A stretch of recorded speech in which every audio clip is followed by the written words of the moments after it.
Howdy, how are you doing? Welcome back to another of my random projects that I've kind of sort of started and then not got around to finishing. So today, this was built as a whole dungeon to play in one night a couple of years back with a Discord challenge. At the time, I figured the whole thing was like 3 of these wide. I now realise, having played for a bit, that one night's play 4 or 5 hours, well, we'll be lucky if we get through 1/3 of it, which is this bit. I'm currently planning and plotting this to be played in a couple of weeks' time using the Cogent role play system.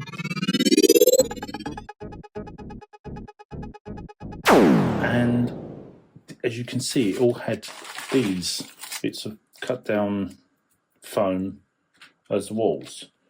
The problem being, when you get a figure in between two walls that are like that thick, they don't have the space to move through. So what I'm doing, I've pulled off the bits of foam off and I'm replacing them with lollipop sticks, tongue depressors, and we're going to cut out the shape of the map so that my characters, whoever they end up being, will be able to move through step by step and work it out. Right, so I have the map drawn, and it looks like that, but I want to turn that into, and I want to try and create this section. Then I've got another bit for this bit here.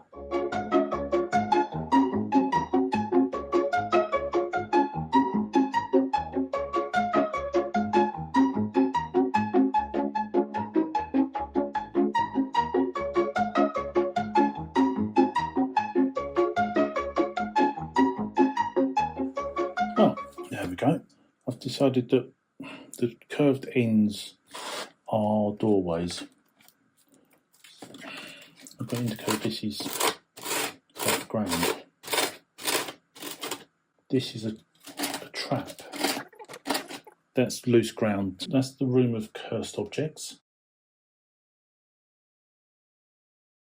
Here, I need to make a seesaw.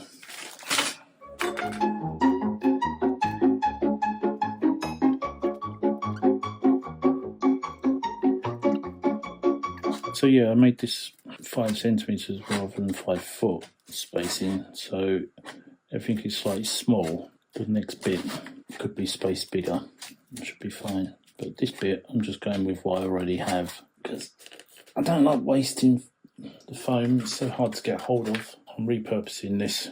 Come in here, through here, there's a little larder there which is secret, and then it's through here, and then there's a room here. There's this, another little larder, then there's a secret door. Then you go to here, then we get to this thing. I think it has to be accurate. It doesn't have to be dead accurate. It's only going to be used once, and it's just going to get, then it will get repurposed as something else. That goes like that. So it'll be like that. One of the things you're going to need to know about SoloNic is that I'm learning as I go, and I'm forever learning, and forever making stuff up and trying new things, as well as going back and revisiting the things I've done in the past and trying to improve. So I'm not always going to get it right first time, namely that it's a hole, gaping hole, which I cut out thinking that the next chamber was going to be further up. There's one, two, maybe if I do it like that. Maybe it fit. Maybe it's right in the right place. Maybe I did it right. Oh God, I actually got it right first time. That's not like me. Right, so that's going there. I actually go right. I can actually make it there.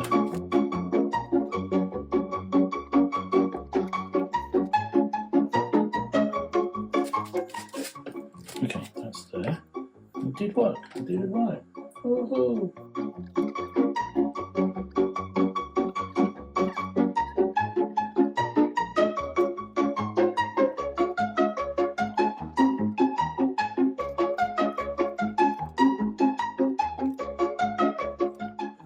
You know, it's the thing of have the right tools for the job. Well, yeah, I'm definitely not using the right tools for the job here. I know somebody would tell me off for doing that. There's a channel on TikTok called Make 52 Things. And it's always going on about having the right tools for the job. Obviously, I haven't. Right, next time you see it, this bit will be complete. There we go. I'm just going to cut this down to take off some of this, just this bit. This bit's not needed. Just to demonstrate. If you don't know, this is XPS foam. A stiffer kind of foam than polystyrene foam. Polystyrene being much more porous, and what you get things wrapped in when you get a new cooker or kettle or something, it comes with polystyrene.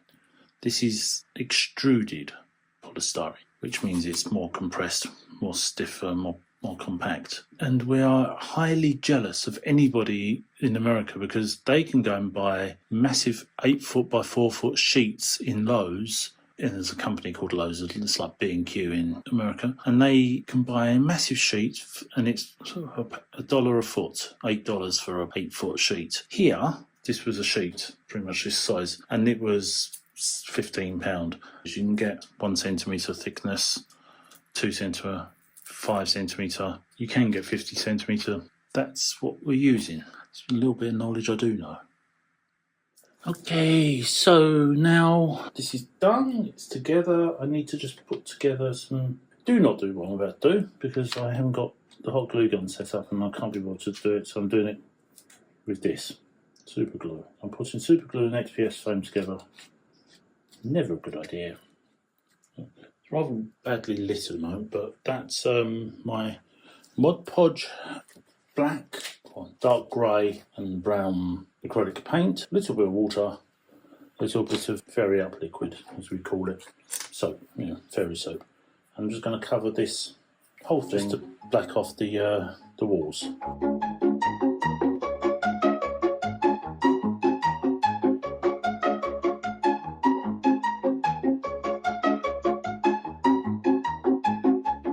Okay, most of that's painted. There's a bit of touch up to be done there, but I'm going to wait till it dries. This little corridor here, I need to imply some hints of colour. So I'm going to just dollop here and then just imply there's a spray of colour on the floor and the walls. That's one.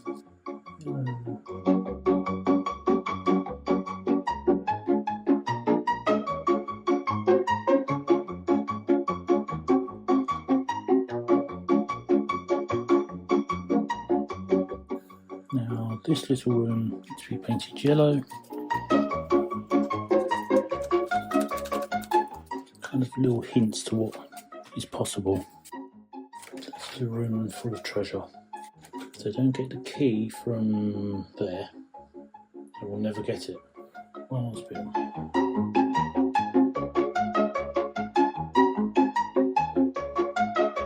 That's the hints of the rooms.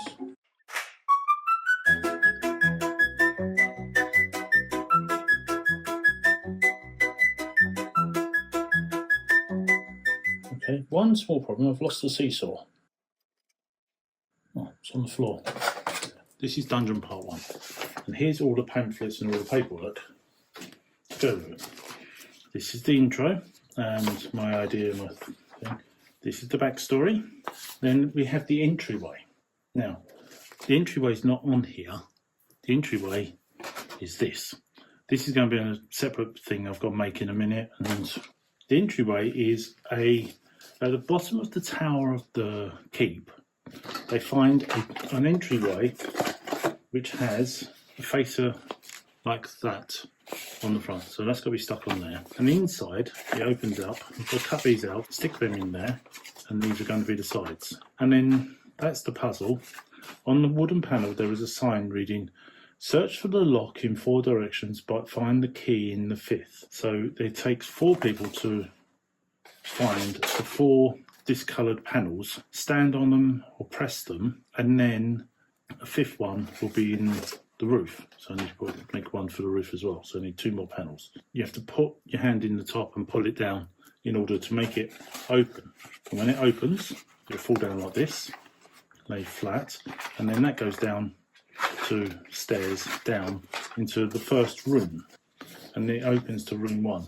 Room 1 is this thing, which is going to be a circle room, and in the centre will be a pool of black gooey liquid. So this has got to be painted. So that's the next stage.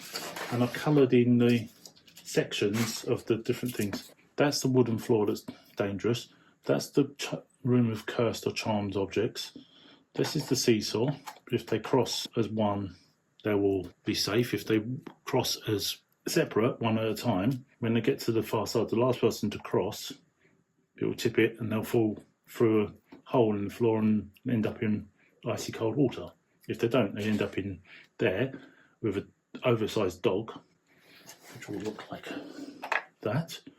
And the dog will be vicious, and if they try to attack it, it will die easily, but it will come back as 2 dogs, and then 3 dogs, and then 4 dogs. If they feed the dog, it's docile and will lick them or whatever, and in the corner is a water fountain to replenish any lost health. Then you have the door, which is the odds and evens door, and a writing desk, and then the room of lights, and then this is a room. In there, there's going to be an encounter with a gelatinous cube. They will fight their way through the gelatinous cube, hack their way through, get to the door. That's the way out of the water. That's through here, and then you get this corridor. And then when you get to this corridor, you find a random piece of paper that's somewhere in amongst all of this chaotic pieces of paper.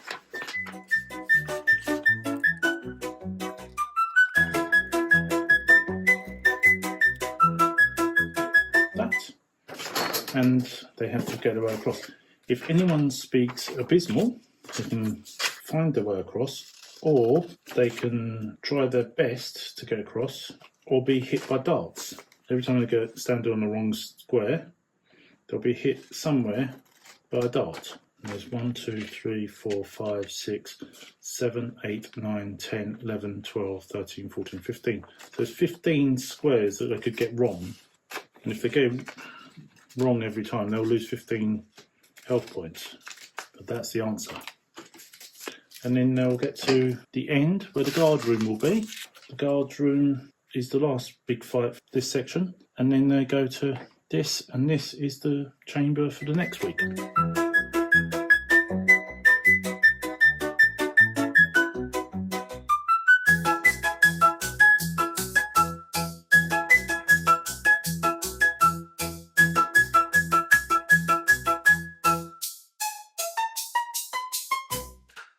This is going to be used for like 30 seconds, so it doesn't have to be perfect. It just has to be implied. The sides don't need to be painted.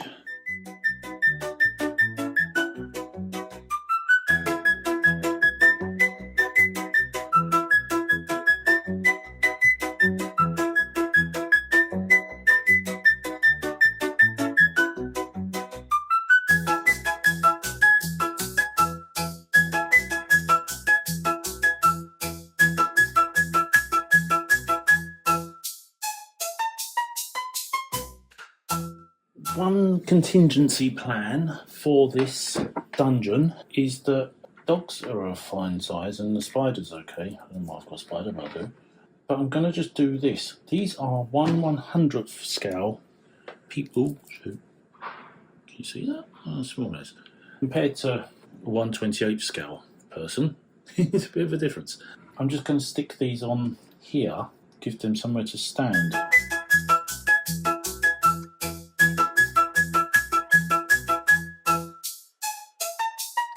We have people. The difference February makes to this. Look, bright sunshine across the dungeon.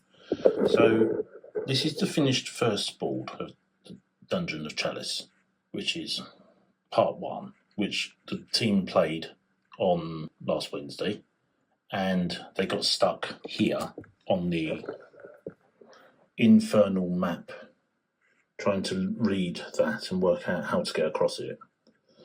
But this is stage 1. Then they will come to part 2, which is down here, which is this. And you can tell the scale's not the same. So this is a different size. Why there's a difference in scale? I'm going to put in these jars. And all these jars are going to fill up these spaces. Each one has its own contents, like so. The jars, each one will add or take away health or give you energy or strength or so forth. So yeah, pick a number, any number. Go on. What was that? 26. 26. There's some orange powder. Gives you +1 to dexterity. What's that? 47. 47. Garlic. The jar is filled with garlic. Gives you extra vigour or energy.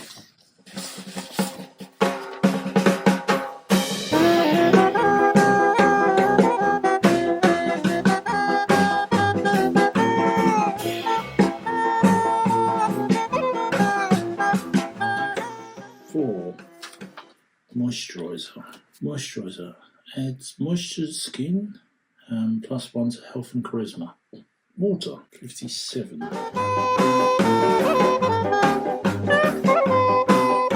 57 is water. Fresh, abundant water. As fast as you drink it, it refills. +2 health points and nullifies thirst spells.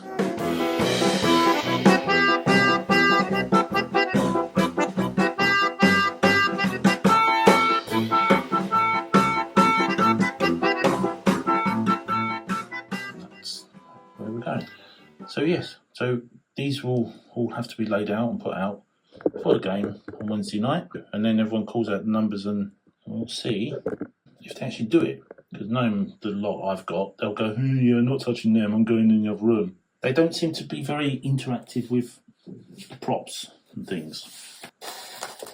The previous thing, the charmed objects room, they went in and went, yeah, I'm not touching anything. On the other side of this is the icy sub-dungeon where the alligator and the lava bats live, and they've already fallen into that. And in doing so, they missed that room there, which has the giant dogs in it, and they didn't go through the room with the coins, the doors of the coins. All these things, they can come back to us some other time. For now, that is the Dungeon of Chalice. There we go. So that is week 2 of the Dungeon of Chalice with all the jars, and then that was week 1. You will notice something, because they went back the second week, in case they tried to cheat and learn to speak abysmal and work out what the clue was, it got changed.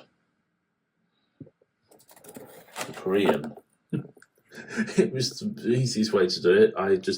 The answer was the same. The steps were in the same place. It just changed the language because they had a big fight in with a Loxodon and a guard and so forth in there. And then they found all of the gold dragon spit in there.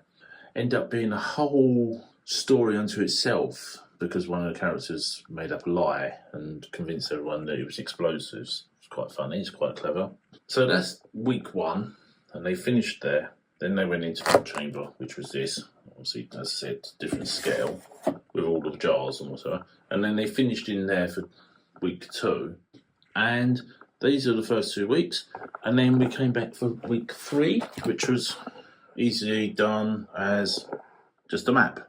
So we printed out the map that you've seen just now, and I adjusted it and changed it so that it would finish here rather than there. So it was potentially a week 4 for them to finish. There is also bits. There's a door here which leads upstairs, and there's a door here which leads upstairs to the next level, and the dungeon prison. They got through this. They got up here. One of the characters was hanging up there, and this blue line indicates that there is a magic barrier around all of those rooms, stopping the use of magic. Kind of pissed one of the people off because he was a magician, but that was from the original. And there's random things. There was a ghost. There was a cursed child, which they missed. They missed the room of skulls. They missed the mannequins and the barrels. We got to here, and one of the characters died. Full blown, it's the first character I've ever killed It's the first game I've ever run properly, so this is the first time I've actually killed off a character. But yeah, we got to the end. We got to the end and the entryway with the box, but it was rather quickly done to finish it all off. But yeah, there we go. Now, all of this will be available if you want it in the, as Matt calls it, the doobly-doo down below in the description. There's a PDF should you want the map and my story, my game of the Dungeons of Chalice, as best as I can. So until next time, hope you enjoyed this. Hope this was a fun, entertaining little run through of one of my first official roleplay game. And yeah, I hope you enjoyed it. I'll see you again soon. Bye.